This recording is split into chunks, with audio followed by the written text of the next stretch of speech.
Deyirik ki, birinci user serverda işləməyə başlayır.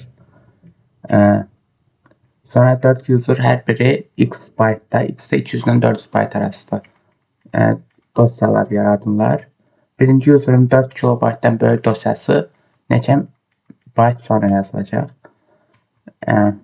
SSD-lər yox, daha doğrusu hard disklər segment məntiqi ilə işləyir. Bir segment 4 kilobaytdır. Birinci user başladı yazmağa. Onun üçün bir segment ayrıldı. Sonra 4 nəfər gəldi. 4 nəfər hərəsi x byte'dır. X də 4 kilobaytdan böyük olmadığı üçün maksimum 400 byte'dır.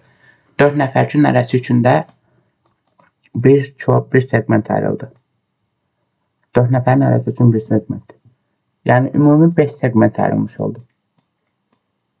Birinci user 4 kilobaytdan böyük dosyasını 5 segment sonra yaza biləcək. 5 segmentdə neçə byte eləyir? 5 segment, 1 segment 4 kilobaytdır.